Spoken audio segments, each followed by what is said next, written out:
یہاں الفاظ اور یہاں معانی، تو یہ آپ کے 2 نمبر کے ہوتے ہیں۔ پھر اس کے بعد یہاں اگر کوئی سیاق و سباق لکھنا چاہے تو بہتر ہے، اگر نہ لکھیں تو اس کے نمبر نہیں ہوتے۔ تشریح پھر آپ لکھیں، یہاں سے 2 نمبر تشریح کے ہیں، یہ تشریح یہاں سے سٹارٹ کریں، پھر کوٹیشن دیں، پھر تشریح یہاں سے نیا پیراگراف سٹارٹ کریں، یہاں اینڈ کریں، پھر یہاں سے آپ کو کوئی حوالے کا شعر یاد ہے یا کوئی کوٹیشن یاد ہے، پھر یہاں آ کر آپ نے تشریح اینڈ کر دینی ہے۔ تو اس طرح سے یہ سوال آپ کا تقریباً 2 سے 2.5 صفحوں پہ جانا چاہیے، اور یہ جو ہے اس کے نمبر آپ کے بورڈ کے پیپر میں 5 نمبر ہوتے ہیں ایک پیراگراف کی تشریح کے لیے۔ 2 پیراگراف آتے ہیں اور دونوں کرنے ہوتے ہیں، چوائس نہیں ہوتی، تو 10 نمبر کے 2 پیراگراف ہوتے ہیں۔ پھر دوسرے کی بے جز لکھیں گے، پھر عبارت اور حوالہ متن، سبق، عنوان، مصنف کا نام، ٹھیک ہے جی۔ پھر اس کے بعد آپ نے نئے پیج سے یہاں خط کشیدہ الفاظ کے معنی، سیاق و سباق، تشریح، اور یہاں جو ہے یہ آپ نے کوٹیشن دینی ہے۔ یہاں نیا پیراگراف جب بھی سٹارٹ کریں یہاں سے کریں اور یہاں اینڈ کریں، پھر نیا پیراگراف یہاں سے سٹارٹ کریں اور یہاں پھر آگے چلنے دیں۔ تو نئے پیراگراف میں اسی طرح سے یہ سیٹنگ رکھنی ہے، یہ پھر یہاں تک آپ کی یہ حوالے کی یہ جو ہے تشریح اینڈ ہو جانی چاہیے۔ تقریباً 2 سے 2.5 پیج کی نثر پارے کی تشریح ہوتی ہے۔ پھر اس کے بعد جی اگلا سوال ہے مختصر، سوال نمبر 4، مختصر سوالات کے جوابات دیں۔ تو یہ سوال لکھنے کی ضرورت نہیں ہے، آپ جوز لکھ دیں اور جواب لکھیں۔ پھر اس کے بعد اسی طرح یہ تقریباً 1 سے 1.5 صفحے پر آپ کے یہ سوالات آ جائیں گے۔ تو یہ 5 سوال کرنے ہوتے ہیں، 8 آتے ہیں، 2 نمبر کا 1 سوال ہوتا ہے، 10 نمبر کے یہ سوالات ہوتے ہیں۔ پھر اس کے بعد آپ نے خلاصہ لکھنا ہے، سوال نمبر 5، ٹھیک ہے جی۔ خلاصہ نویسی کی ہیڈنگ دیں گے، حوالہ متن لکھیں گے، سبق، عنوان، مصنف کا نام، خلاصہ، ٹھیک ہے۔ یہاں سے آپ نے خلاصہ سٹارٹ کرنا ہے، پیراگراف کی صورت میں لکھنا ہے، پیراگراف بنا کے لکھنے ہیں۔ پھر یہ اگلا پیراگراف نئے صفحے سے یہاں سے، پھر یہاں ختم، یہاں نیا پیراگراف، پھر یہاں ختم، پھر نیا پیراگراف، پھر ختم۔ تو ایک پیراگراف میکسیمم آپ 5 سے 6 لائنوں کا بنائیں، اس سے زائد آپ تجاوز نہ کیا کریں، 7 8 10 لائنوں کا پیراگراف نہ لکھا کریں۔ اگر آپ کے نصابی بک میں یا ہم ہیلپنگ بک میں اگر وہاں زیادہ لائن کا پیراگراف بنایا ہوا ہے تو آپ اس کو شارٹ کر کے خود اپنے 4 سے 5 فقروں پر ہی مشتمل پیراگراف بنائیں، ٹھیک ہے جی۔ اس طرح سے خوبصورتی آئے گی، پریزنٹیشن آپ کی زبردست ہوگی۔ پھر اس کے بعد یہاں لاسٹ پیراگراف لکھ کے تقریباً 2 سے 2.5 صفحوں پر آپ نے خلاصہ لکھنا ہے، سبق کا خلاصہ۔ پھر اس کے بعد نظم کا خلاصہ ہے، سوال نمبر 6 ہے، ٹھیک ہے جی۔ نظم کا خلاصہ، حوالہ نظم لکھیں گے، نظم کا عنوان ہوگا، پھر شاعر کا نام، خلاصہ۔ یہ اس طرح سے ساری پریزنٹیشن آپ نے دینی ہے۔ یہاں سے آپ خلاصہ سٹارٹ کریں گے اور تقریباً یہ ایک ہی صفحے پر جانا چاہیے، تقریباً ایک ہی صفحے پر یہ خلاصہ بہت ہے نظم کا، اس سے زائد نہیں آپ نے تجاوز کرنا۔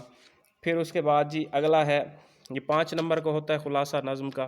پھر اس کے بعد ہے جی کہانی نویسی، عنوان ہرنی کی دعا، ٹھیک ہے جی۔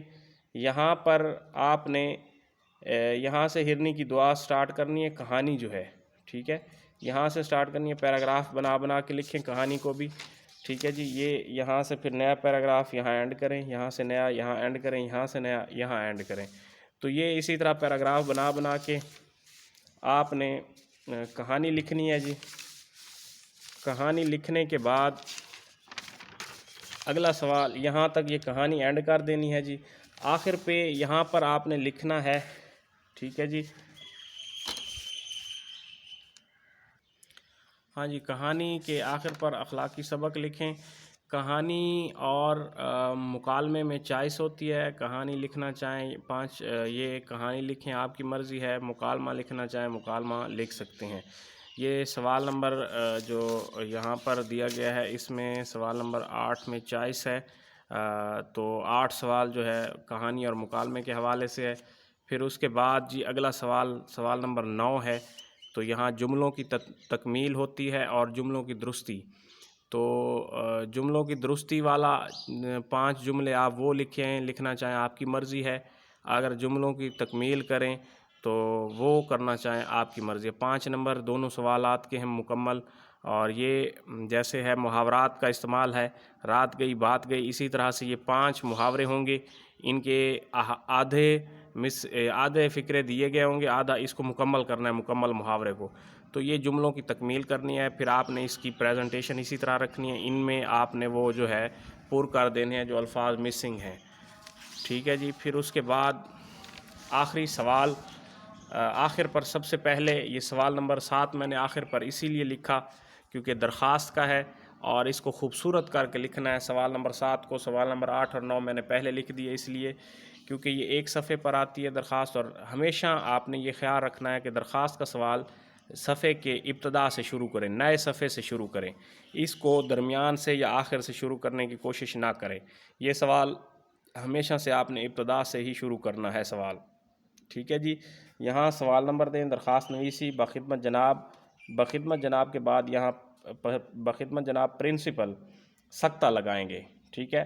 گورنمنٹ ہائی سکول سکتہ الٹا کوما جسے کہتے ہیں. پھر الف، پھر ختمہ، پھر بے، پھر ختمہ، پھر جیم، پھر ختمہ. تو یہ ہے اس کا طریقہ کار. آپ اگر امتحان میں لکھ رہے ہیں پرنسپل کے نام ہے تو ظاہری بات ہے یہی طریقہ کار آئے گا. شہر کا نام نہیں لکھنا، شہر کے نام کی جگہ الف بے جیم لکھ دینا ہے یہاں جیسے میں نے لکھا ہے. اگر آپ ریالٹی میں کسی کو لکھ رہے ہیں تو وہاں آپ لکھ سکتے ہیں شہر کا نام. ٹھیک ہے جی. پھر اس کے بعد عنوان یہاں رابطہ کی علامت لگا کے درخواست برائے فیس معافی، درخواست برائے ضروری کام، جو بھی عنوان ہو آپ نے تبدیل کر دینا ہے. جناب عالی تو اس کے بعد مؤدبانہ گزارش ہے کہ آگے پھر آپ یہ درخواست شروع کر دیں گے. پھر یہاں نوازش شاہانہ ہوگی، یہ آپ نے لکھنا ہے اس سائڈ پہ. پھر درخواست گزار کی ہیڈنگ دینی ہے لام میم نون جماعت رول نمبر.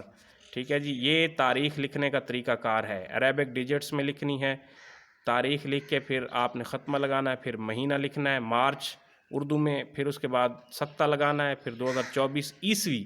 یہ آپ اگر لکھیں گے اس طرح سے تو 1 نمبر ملے گا، ورنہ آپ کو یہاں سے آپ کے ہاف نمبر ہے. اسٹرکچر کے 5 نمبر ہیں. 1 نمبر اس کا ہے، 1 نمبر یہ سارے لکھنے کا ہے، 5 نمبر یہ درمیان میں باڈی کے ہیں، اور 1 نمبر جناب عالی، 1 نمبر عنوان کا ہے، اور 1 نمبر یہ پہلی لائن کا ہے. 1 یہ 3 ہو گئے، پھر یہ 4 یہ 5 اور 5 درمیان والے کی. یہ 10 نمبر کی ٹوٹل درخواست ہوتی ہے. درخواست لکھنا چاہیں آپ کی مرضی ہے. درخواست کے متبادل سوال جو ہوتا ہے سوال نمبر 7 میں چوائس ہوتی ہے. آپ خط لکھنا چاہیں تو خط وہ بھی لکھ سکتے ہیں، لیکن خط ایک صفحے پہ نہیں آتا، کم از کم 2 صفحات پہ خط لکھا جاتا ہے. لیکن بہتر یہی ہے کہ آپ درخواست لکھیں کہ اس میں جو ہے مختصر اور جامع الفاظ کا استعمال کریں اور ایک صفحے پہ لکھیں. انشاءاللہ آپ کو اس میں سے اچھے نمبر مل جائیں گے اگر یہی پریزنٹیشن آپ کی رہی تو. اس بات کا خیال رکھنا ہے. ایک اور بات کہ اگر آپ درخواست کسی یعنی پرنسپل کے علاوہ کسی اور کو لکھ رہے ہیں کسی اور عنوان سے، جیسے ڈپٹی کمشنر کے نام ہے تو یہاں بخدمت جناب ڈپٹی کمشنر پھر سکتہ، پھر آپ نے سکتہ لگا کے الف بے جیم شہر کی جگہ لکھ دینا ہے. ٹھیک ہے جی. تو پھر یہاں پر آپ کی درخواست گزار لام میم نون، اور یہ پھر نہیں آئے گا جماعت اور رول نمبر نہیں آئے گا. ٹھیک ہے. آپ یہاں لکھیں گے درخواست گزار نیاز مند، آپ کا نیاز مند لام میم نون. اگر ایک لکھ رہا ہے درخواست تو ظاہری بات ہے آپ نے نیاز مند لکھنا ہے. اور اگر کافی سارے لوگ ہیں یعنی کہ مجموعی تعداد ہے لوگوں کی تو پھر ایک اپلیکیشن دے رہے ہیں تو ظاہری بات ہے نیاز مندان لکھیں گے اور لام میم نون نیچے لکھ دیں گے. نیاز مندان پھر نیچے والی لائن پہ لام میم نون. تو یہ جماعت اور رول نمبر وہاں نہیں آئے گا. یہ صرف اور صرف جو پرنسپل کے نام درخواست لکھی جاتی ہے اسکول یا کالج کے کھاتے میں آتی ہے درخواست، وہ اس میں یہ جماعت اور رول نمبر آپ نے لکھنا ہے.